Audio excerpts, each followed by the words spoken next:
but like the power in this room is just moving. So if no one's told you lately or recently, like, I'm proud of you.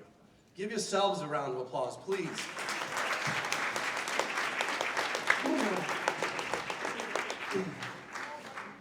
Closer? I've never been told that I'm not loud enough, Amanda. Never. Thank you to the Brockton Area Prevention folks that host this thing, that get the funding, that do tireless work in year in and year out. Thank you for continuing to invite me here, because the truth is I'm a wild card. You never know what I'm gonna say. Like, I don't come with a script, I don't have a PowerPoint, I don't have any notes. I just show up, pray, and tell the truth, right? And whatever comes out, comes out. And that's risky, so I appreciate you taking the risk on me every year, right? So thank you for the intro. You know, my name is Kevin Rosario. I'm the founder of ACES, which is Addiction Consulting and Education Services. It's a prevention thing. It came from the work you guys are doing. I started just talking here and there in schools and in the community, and I just got so excited about it that I wanted to make it more formal and made it more of like an educational thing, right? I don't know about you guys, but when I was in high school, you couldn't scare me. You couldn't threaten me. You couldn't talk down to me, right? When I go into the high schools, I look at you all as like young adults with developing minds, with power and choice, right? So like threatening and scare tactics and dare and just say no, I feel like it's not super effective. So with clinical people and medical people, I just developed this whole like PowerPoint that makes it more like educational. Like, let's talk about the why. Let's talk about the developing brain and why young people are at a greater risk of becoming addicted if they experiment, because the prefrontal cortex is not fully developed until the mid-20s, right? Let's talk about dopamine. Dopamine is a chemical that the brain releases that makes us feel good, right? Normal, natural things like exercise and laughing and other things like release dopamine to make us feel good. But you know what else releases dopamine? Joy and laughter. And when you guys were bursting and laughing and raising your hands up, and that energy that was in the room, it just went through my whole body and gave me goosebumps. That's dopamine. That's the good dopamine. You know what I'm saying? That's the dopamine we wanna pursue. It's healthy, it's sustainable. See, the trick about drugs is like, for the short run, vaping, alcohol, marijuana, edibles, whatever it is, it releases this big burst of dopamine that makes us feel good in the short run. But then in the long run, you build a tolerance and it doesn't do the same thing. So the next thing you know, you find yourself experimenting with different things. So I just recently started with this new company, New England Medical Group, because they have an adolescent program. I've been in the field for like 12 years now. I've been working in addiction. I actually started at High Point in 2012, worked for Gosnells for like 10 years, and now I'm at New England Medical Group because my passion is really like the young people. You know, yeah, I'm a certified interventionist, I'm senior director, blah, blah, blah, but I'm also a dad. I have 2 beautiful daughters. I'm a son, I'm a brother, and you know, I'm also a graduate of this college. I graduated with a bachelor's degree from this college, and I'm grateful to say that like I'm in my last semester of an MBA in healthcare right now. Like, my next class starts May 18th. Scratch that, March 18th, and goes to May 7th, and God willing, at the end of May, I'm gonna be walking the stage with a master's degree in business administration. And you know, those are all cool things, but the most important thing I am is a person in long-term recovery. It's my most valuable asset. It's the thing you can't learn, you can't buy, and you can't take away from me. And what that means for me is I haven't drank a beer or smoked a joint or abused any other substances since July 2nd, 2010. And God willing, I'm coming up on 15 years. Thank you. You know, and I don't take credit for it. I give the credit to God, to my higher power, to the universe, but most importantly to other people. Because like this room, you guys, I'm not blowing smoke. You don't understand the power you have in numbers. Because the strength in recovery is when someone like me comes stumbling in, half dead, right, broken, a group of people say, let me show you the way. Let me pull you out of the darkness. Let me love you up. Let me encourage you. And those people saved my life. I don't take credit for any of my success. But like, what happened? How did that even happen? You know, the truth is, as a young person, I had issues. And people don't want to talk about the issues, but you guys are addressing the issues. You guys are talking about self-esteem and peer pressure and social media and And I didn't like have that education. I'm not saying I'm a victim of it, but like as a kid in 7th grade, I had insecurity. I was a late bloomer. Like I didn't really crack puberty until like after high school. I was under 6 feet all through high school. I didn't really crack 6 feet until after high school. So like in middle school, junior high school, I was an insecure little kid. I had ADHD. I was buzzing around. I couldn't sit still. You know what I'm saying? And then at home, I had 2 parents that didn't really get along. People don't want to talk about that, right? It's like, keep the home problems at home.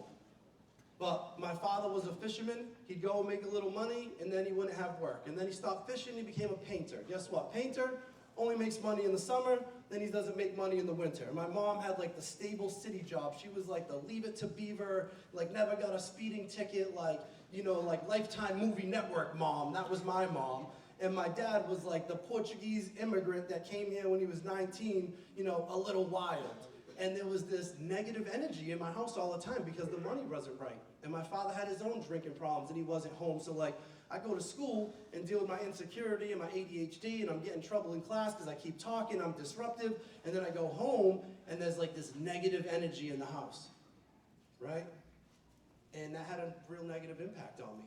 You know, eventually in 7th grade, I was hanging around with 8th graders because like I felt safer with the 8th graders. I grew up in New Bedford, and I don't know if that's good or bad, but like it has a city dynamic that there's a lot of elements, you know what I'm saying? And like I was attracted to like the older guys because I didn't respect my father. I wasn't proud of my father. In my eyes, my father was like kind of like a failure as a young man. So I looked to the older guys, the athletes, the people that were making money. And in 7th grade, I smoked my first joint. Right? I was hanging around with 8th grade kids. The 8th grade kids had cousins that went to high school. We walked to high school and they're like, hey, do you want to smoke a joint? And I didn't want to smoke a joint, but I just wanted to be accepted by that group. So I smoked a joint, and I remember I didn't even get high smoking the joint, but I felt like they accepted me. You know, and part of my story is that brought me down a whole life of crime. You know, by the end of 7th grade, I was selling weed, like, because I'm a kid, I don't got no money, so it was like, sell 5 joints, keep 1. So I was just selling weed just to smoke for free. And then in 8th grade, there was this thing called mescaline. It's kind of like the Molly of the day. Next thing you know, my 8th grade friends, they're in high school, and now they got this mescaline. So in 8th grade, I started using mescaline. I'm 13 years old. I'm like 4 foot nothing. I don't have, you know what I'm saying, facial hair. I'm a little baby. And I'm putting these like hallucinogens in my body, and by the end of 8th grade, I was selling mescaline. I can fast forward because no one needs to hear all the drama, but as a result of bad decisions as a young person, insecurity, racing ADD with no treatment, no medication, no coping skills, desperately wanting to fit in with other people, I made some bad decisions at a young age. And I can tell you that if you saw me in 7th grade or 8th grade or even my freshman year, I had a job. I was the first kid to go get my, driver's ed to get my license. 16 and a half, I had a license. Like, I'm smoking weed, drinking on the weekends, and I'll tell you, it'll never be a problem. I would laugh at you if you would tell me it would ever be a problem, because the brain at that age cannot even fathom that it could ever be a problem. I'm the cool kid now. I'm hanging around with the older cats, right? I think I'm cool anyway. And like the idea of it progressing and becoming a bigger problem is not something I can fathom. And I grew up in New Bedford, right? So you see like the people walking the street, you see the homeless people, you see the alcoholics, and like, I just smoke a little weed. I got a job, I got a car. This is not a big deal. It will never be a problem. Like literally I'd pass a lie detector test.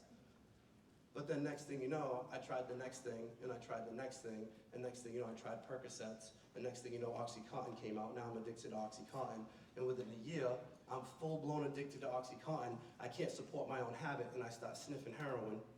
And within a year after that, I start shooting heroin. And for the next 9 years, I'm off and on heroin. 2 years of methadone clinics, 2 years of Suboxone clinics. And as a result of that lifestyle, I've been arrested like 12 times. Think about 12 times, a couple felonies, a couple DUIs. I've been jumped, I've been shot at, been stabbed in the back, literally punctured lung, hospitalized with like a tube to keep my lung open. Been incarcerated, turned 25 in the Dartmouth House of Correction. Stole all my family's jewelry, lost my jobs, gave away my cars, totally crashed and burned and destroyed my life more than once. Because the thing about addiction is when it hijacks your brain, it's kind of really hard to shake it. That's why prevention work is so awesome and so powerful, because we want to curve it now, because it's harder then. Because I would stop, I got out of jail, I got a job, I wrapped probation, I was doing good, and my brain said, well, maybe you can just drink a few beers on the weekend. Stay away from the pills, stay away from the coke, you should be fine. This is the story that my brain told myself, and next thing you know, I'm just drinking a couple beers on the weekend. And then I'm drinking during the week, and then I'm smoking weed. Now 6 months later, I'm doing a little coke. 1 year later, I'm shooting heroin again. And it's a clearance sale. Everything must go. The caddy's gone, the jewelry's gone, the job's gone, and I'm living at mom's house, collecting unemployment, overdrafting my bank account, shoplifting at Walmart like a bum just to get money to get drugs. And my family is just broken, and they're just looking at me like, how could you do this? Even worse, how could you do it again? And what I learned this time in recovery is that drugs and alcohol are not the problem. Drugs and alcohol create more problems for me, but drugs and alcohol are not the problem. The real problem is, without drugs and alcohol, I have anxiety, depression, fear, trauma, childhood trauma, insecurity. I have a racing brain. I have distorted perception. Like, I was not okay when I took drugs and alcohol away from me. Drugs and alcohol were like my friend. They were the only coping skill that I had. Let's be clear, it's not a healthy coping skill, right? But that's all I had. So if you take it away from someone like me, and I know you know someone that went to treatment, you know someone that went to jail, and they got out and they did good for a little bit and they messed up, and you're like, what an idiot. Why would you do that? You're so stupid. You must not want to live your life. And I'm hoping if I can share a little bit of myself with you that maybe you can understand, not that it's okay, but like someone like me, when you take drugs and alcohol away, if you don't give me something else, if you don't give me some healing, if you don't give me some hope, if you don't fill my heart with love, if I don't work on the broken parts of me, like I'm not going to be okay, and I can only hang on for so long before I need to use something again to get relief. Now, that being said, it's 100% my responsibility to accept help, to take action, to do something about it, right? So if the person just chooses not to do anything, they're on borrowed time, they're just going to use again. And so what I learned about recovery is like, okay, great, you take drugs and alcohol away, but I'm not okay. I'm like an insecure little 13-year-old again. My brain's racing. I'm worried about what everybody thinks about me. I'm like falling victim to peer pressure because I just want to be accepted. I feel like trash because of all the people I harmed. I'm like obsessing about all the opportunities I've ruined. And I'm just like not okay. Left untreated, left unmedicated, I'm not okay. And then the 12-step recovery world taught me to pray and to meditate and to do a personal inventory of your issues and like put them on paper and see the truth about them. And then go out in the world and look people in the eye and stop saying I'm sorry and say I acknowledge I harmed you and I want to know if there's anything I can do to make it right. And more importantly in that amend is to change the behavior. Saying I'm sorry but continuing the behavior is a broken amend. And the biggest part of my recovery that they taught me was like, Kevin, once you get a little sobriety, once you get a little, stability under you, now you got to go help someone else. And you got to go talk in detoxes, and you got to go talk at schools, and you got to go do the thing at the church on Thanksgiving and cut turkey. And you got to do it without putting it on social media. You got to go buy hats and gloves and get some people in recovery and go downtown New Bedford and do little homeless care packages for people that have nothing. And stop looking for attention. And what that did was, it started to give me self-esteem, right? And this is what you guys are doing. This is why it's so powerful whether you know it or not. Right? There's this lady, Patty Machado, she's from Cape Cod, and she does a Barnstable County 7th grade youth summit, and it's all 7th graders all across Cape Cod, and we know, and I know from over 13 years of recovery going to thousands of meetings, right? I swear to God, the most common beginning to a story is like this. Oh, hi, my name's Kevin, I'm an alcoholic, and when I was 13, 14, 15, I started drinking, smoking weed, blah, blah, blah. Hi, my name's Stacy, I'm an addict, and when I was like 12, 13, 14, I started drinking, and I never felt like I fit in my own skin. I had insecurity, I was picked on, I had some childhood trauma, like I wasn't okay and I needed relief. It's the most common story you hear, right? So if insecurity and self-esteem issues and trauma and brokenheartedness is the problem, then how do we pump self-esteem into people? How do we give them an opportunity to feel good about themselves? And Patty said, we have them do esteemable things. And esteemable things are things that you can be proud of. And that's what you guys are doing. You guys are doing esteemable things. You guys are volunteering extra time and coming up with programs and carrying the message and mediating and trying to be a positive influence. These things, I would hope, make you feel good about yourself, because guess what? People that generally feel good about themselves don't use drugs. Because why would you have to? I don't need that. That's lame. I'm not doing that. I'm not letting that take me out. I feel good. I know who I am. I don't need a substance to take away anxiety. I don't need a substance or a drink to feel comfortable in my own skin, because if you do enough of this prevention work and education work and advocacy, your spirit is going to be so full that you're bulletproof. And I know this might sound like a lot, it might seem grandiose, but I'm telling you, my experience in recovery, by getting out of the way and trying to help other people and carrying a message of hope, and instead of being a lying, cheating, manipulating, drug dealing, criminal, angry person, fighting people like I'm a victim, right? I grew up rough in New Bedford and and my uncle and this and that, and I've been stabbed. And, hey, you guys have some sad stories. I know you do. You guys have been through some stuff that no young people should ever be through. That's a fact. Get a therapist, work it out, do whatever you got to do to work on that part of you. But the truth is, what are we going to do about it?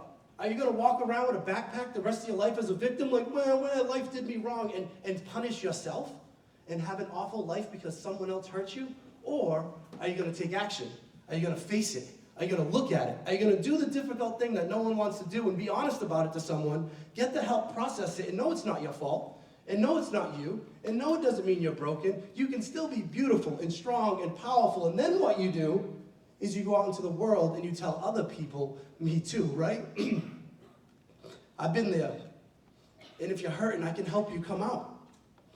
I'm sorry if I get emotional, because that's the power in this thing.